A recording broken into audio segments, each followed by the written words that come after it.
we had an Indo power board in the kitchen stop working. I think when we look closely at that switch on the other side there and how it's sort of sides are bowed out and melted and what have you, and there's the distinct aroma of escaped smoke, I think we understand why. So I'll just bypass that switch so the board's always live, which is only going to have an LED on it anyway. But yeah, this is indicative of expected power consumption, I think. That's very, very light gauge wire, and if you put a few extra watts through it, things start to melt. The expectation here is to have a 4 amp breaker at your mains. So 220 volts, 4 amps, 880 watts is how much you can use for the house. That was one of the reasons why I had to put in the off-grid system, because I want to drag a hell of a lot more than that through the system. So yeah, so this is easily rectified. This is a NAS, NAS, specifically a QNAP NAS TS851. So you can see it's got 8 drive bays there.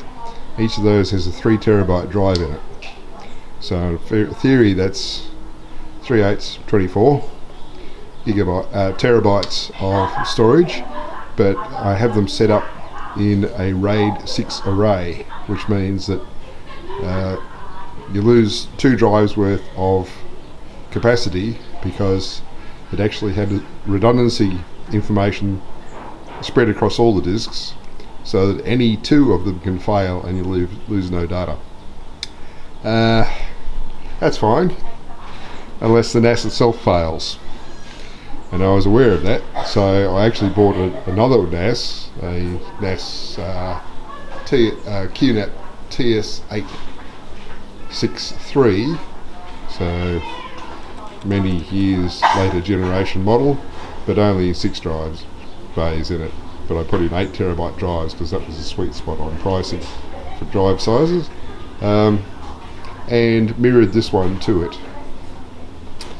So either NAS could fail and I'd still lose no data.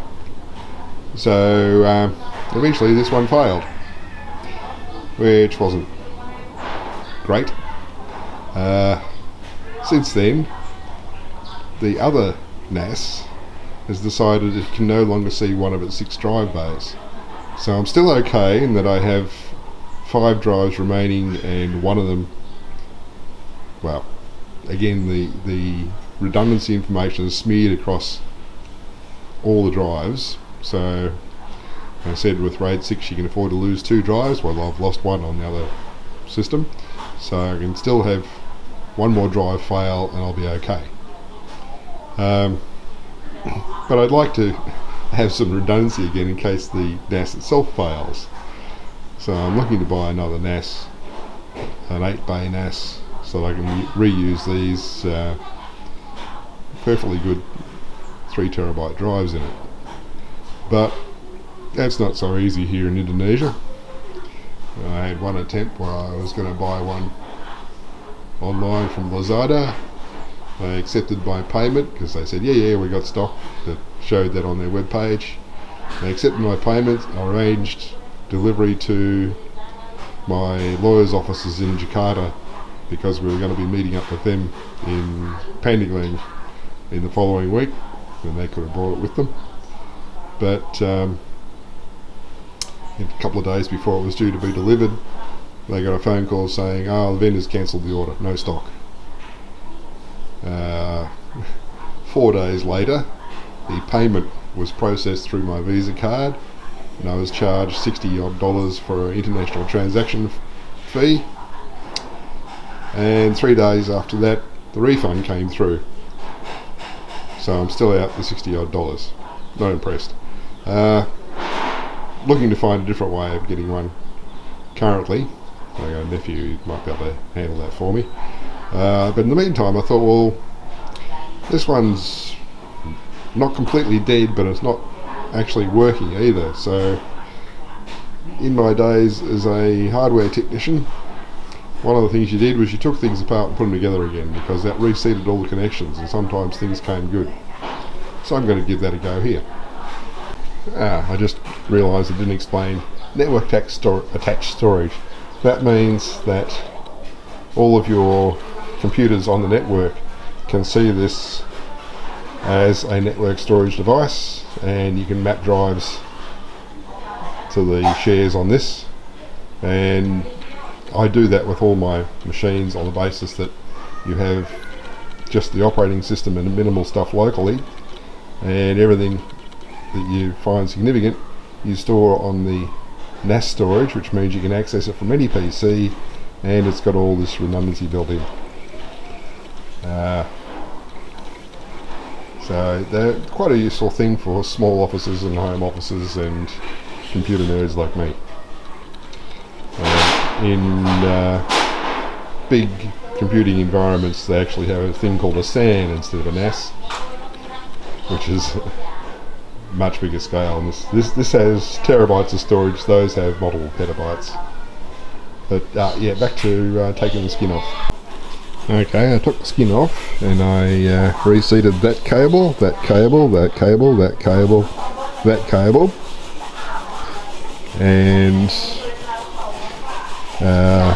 popped out and reinserted the two memory DIMMs, or SODIMMs. That one does show a little bit of corrosion on some of the pins, so might look into that further. But for now I'm going to find a power lead somewhere and get power to this and see what happens. So while I was mucking around with that, my nephew's come through with a new NAS. So having taken the old one back inside after putting the lid back on, it's still no good, so I'll start transplanting drives into this one. So there's the new one, looks much the same as the old one, just a black box with 8 drive bays. Back is pretty similar. Bunch of USB ports, couple of network LAN ports. This one actually has PCI slots, which is different. And yeah, so the other one will just be spare parts for this in terms of fans. I don't expect that the memory will be interchangeable. This will be a later memory spec. The old one was DDR3. This will probably be DDR4 or 5. And I'll have to read a manual. Well, I successfully transferred all the drives to the new NAS and got it set up as RAID 6 and replicated all the data to it. So before I blow away the contents of the other one to make my 6-disc RAID set a 5-disc RAID set, I've got to establish the ability to actually read and write to the shares on here. So yeah, nothing's ever simple. So the south wall has been rendered and no doubt will be painted to match this wall sooner or later. And the roof appears to be going on. So tiles are going to get recycled onto here. So there's probably less tiles originally than will be needed now. But that's okay, we've got a surplus. I've eventually got the stuff on the new NAS sorted out to my satisfaction. So now I'm blowing away what was on the old NAS, so I can reconfigure that as a 5-disc array instead of a 6-disc array, since it can only see 5 in the slots. So everything takes time. A bit after 3 on day 3, and the tiles are going on the back of Yaya's new annex. So rapid construction. I compare that with 6 months for my shed. The one downside of watering these pots at the front is the fact that we get the brown water coming out on the tiles, but yeah, no big deal, that'll wash off. So it's quick construction using local materials, the bamboo strips and bamboo poles, and probably sawn up coconut palm, but it does rot, does need to be replaced every few years. Well, the new NAS is all hunky-dory and is currently pushing a sync of all my stuff I backed up to back to the original NAS after that was reconfigured as a 5-disc RAID 6 array. So that's at 73%. It's been running since yesterday, so it's got a while to go yet. It's pushing about 10 terabytes across the link at about tells us down the bottom here, 112 megabytes per second. That's not bad. And then the other NAS, which is the one I reconfigured, it's receiving that mirror stuff back to it, so that's at 73% at this end too, and it's also synchronizing all of the 5 members of the RAID 6 array. That takes a long time, but you can do other stuff in the meantime. So that says it's got 28 hours remaining. So this is all very reassuring. It means that I no longer have things which are on the fritz as far as keeping my data secure. Being Sunday, I'm off to the shed to do the usual things, but you saw that in the previous video, so I won't show you that again. You can see how much that's grown in a week. The water level in that back tank was down below the bottom of the gauge, so I've turned off the valve to the back tank, turned on the valve to the front tank, and there we are at 17,000 litres. Should be okay for a while. Now I did contemplate bringing that new NAS across here to the shed, because supposedly it can ambient environment of 0 to 40 degrees C is okay, so it'll be alright for the temperature. Not so sure about the humidity. It's supposed to be 5 to 95% relative humidity, and yeah, well, we get much higher than 95 around here. But one of the reasons for not bringing it across yet is this thing is still doing its random resets due to the control board in that unit, and I don't, well, I know that the other NAS really didn't like sudden loss of power, so I need a UPS. This one currently doesn't work, so I need to get into that and find out if I can resurrect it. The scary part about that is the UPS is uninterruptible power supplies, so even when you remove mains power from it, it still has a lot of energy inside, so an unplugged one of these could still kill you. So I'll be very cautious. Not in a hurry to do that. And like the genset you can hear in the background, this thing does get a run now and then, just to keep the engine lubed and the battery charged. Well, guess we didn't need extra tiles after all. But this, I guess, is day 4 of the renovation of the back of Yaya's house, and we're now on the fine rendering on the outside. Well, all my NAS problems are resolved now, so I have 2 healthy NASs which are doing bi-directional mirroring every 10 minutes. Now the issue is the 6-bay NAS can only see 5 of the 6 bays, so that's okay. The drive that's in the other bay will just be another spare drive I can pull out and swap into an active slot now. But the other day I did actually identify why I was getting unexpected outages here, and it was all down to this switch. Well, actually this switch's predecessor. Here it is. As you can see, it's had a bit of a misadventure. I figured out that what had happened was those top terminals weren't screwed down tightly enough. So there's a bit of arcing apparently, and that heated it up, and yeah, caused some problems. So the replacement switch in there has been screwed down tightly, I can tell you. But I had one of my spares, so that was put in place. And the replacement cover, well, I happen to have another one of these which is no longer used anymore, so there it is. So all good now, I hope. But yeah, that wasn't good. But yeah, now I should have no more outages, which means I can probably take the UPS off the computer equipment in the lounge room now.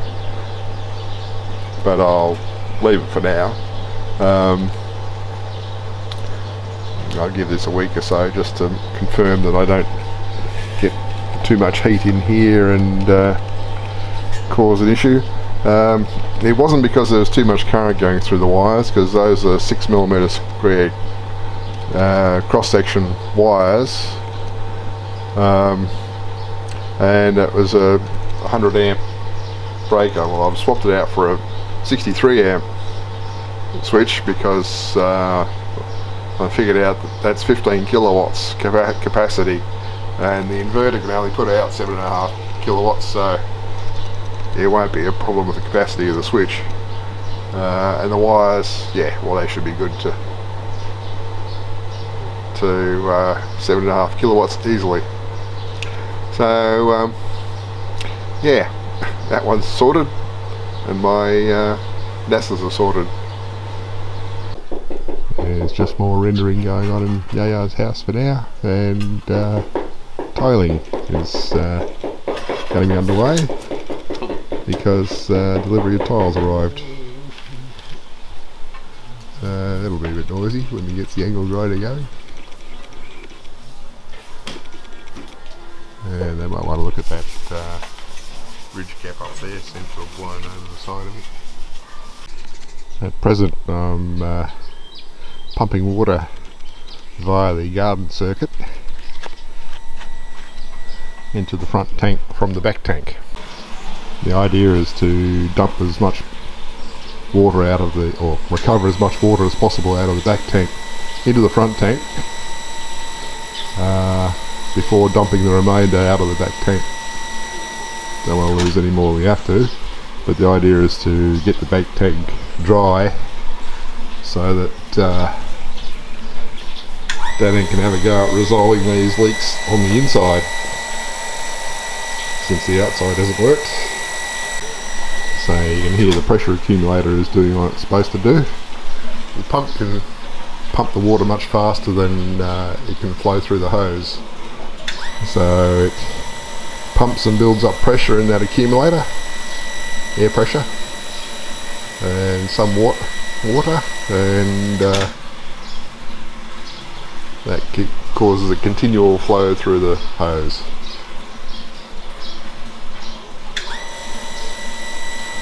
I don't know how many hours this is going to go on.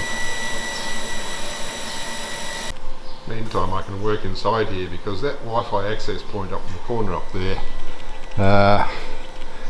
it must be surrounded by too much metal in the walls and the windows there, because the signal outside the building isn't very good. But I have another one of those, and the intent is to configure that up and then stick it on the outside wall on the front somewhere over. So I've set up another conduit using a bit of PVC pipe.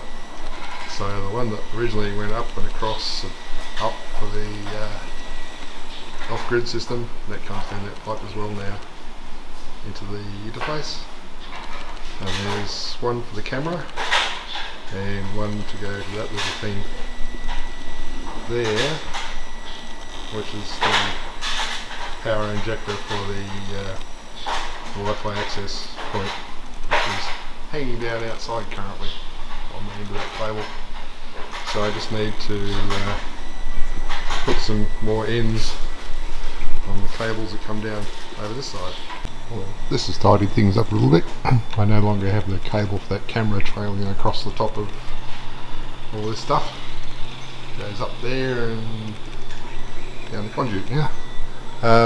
And we have that new access point mounted on the wall outside. That's mounted up there, although I do note that he's mounted it backwards, so I'll have to get up there and fix that. But we have good strong signal now over at Dadang's house, so City can watch some more YouTube.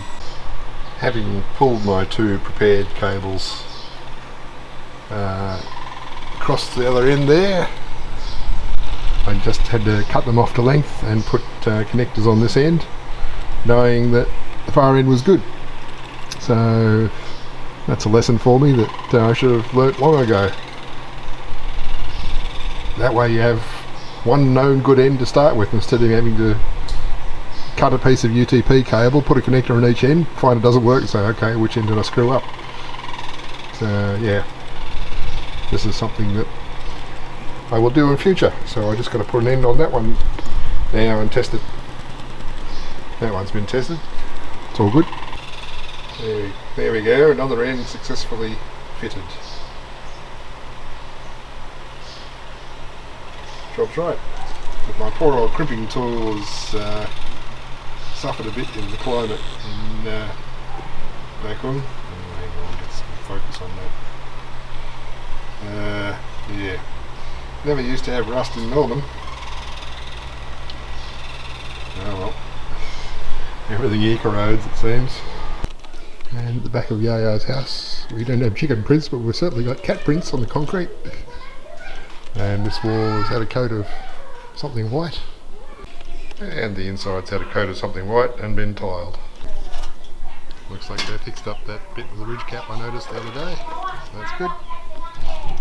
And Parman's just finishing off with a bit of concreting outside. So job's right.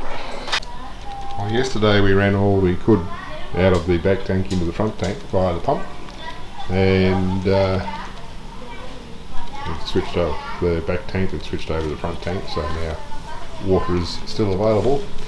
That got us up to 19,000 litres, so hopefully we'll be okay for a little while. There's no rain on the forecast horizon in 10 days. Dadang did apply a bit of that black epoxy around that back tank outlet there, but we'll have a go at sealing on the inside as well. Looks like the front one doesn't really have a leak, so that's good. So all the leaks were coming from that back pipe through the wall. So we'll see what he wants to do next. We may have to just operate the dump valve on the back tank now to get the rest out, so it dries out and he can get in there and do sealing on the inside. I have a plan for this thing, and that's to remember to bring over my Torx drivers sometime or other, so I can take off this necessary front panels. What I'll be doing is looking at the maintenance manuals to find out how to get in there, because this is a battery tray and I got to slide that out, and what I was going to do was charge up the 4 batteries independently over here on the battery chargers, and then put them back in and see if the thing would come to life. It could be that the batteries are just down to 0 and it says, nah, don't like that. But find out later. There's a finger's depth of water between the bottom of the pump outlet and the or inlet to the pump and the floor of the tank, so there's probably a good 1,000 litres in there, so we're looking to recover what we can of it to put on the garden. There's still quite a bit going down the drain, which will be the only flow that creek that it runs into will have seen for a while. So Dadang's up in there at the moment, sweeping the floor, I think, making sure all the crud comes out. But I'm under instructions to go back and eat some fruit and get cool, because it's getting warm out here. Jabota bought some more bricks apparently, not sure what they're for. It's Friday again, so I've got to get cracking on getting this video uploaded. We finished emptying out the back tank and captured as much water as we could. That's what remains yet to be used for watering gardens. And at some stage Dadang will get in there and seal up the inside of the the tank around the pump outlet, or the outlet to the pump. Well, I managed to get the battery pack out of this UPS, so I'll take each of those 4 batteries and one at a time stick them on the chargers and charge them up, put them all back together again and see what happens. If that doesn't fix it, it might be beyond me. Well, as I put each battery on the charger, it said it was in excess of 13.43 volts, 100% charged. So I thought, okay, they're alright. So I put them back in again and took the cover off with the batteries disconnected. I applied power to it and lo and behold it woke up. So I shall, now that I've reconnected the batteries, I'll connect power to it again. I might just put the cover on first and see whether it wakes up. Okay, battery's connected, let's apply power and see what happens. Nothing. Oh no, we have woken up. Good. There is some hope for this thing yet. Okay, just goes to show you just got to take the covers off, put it back on again, and that's enough sometimes. Well, I'll leave that there to do its thing for a while and come back, turn it off and turn it on again and see what happens. Meantime, being Friday, it's time to do a video and upload it.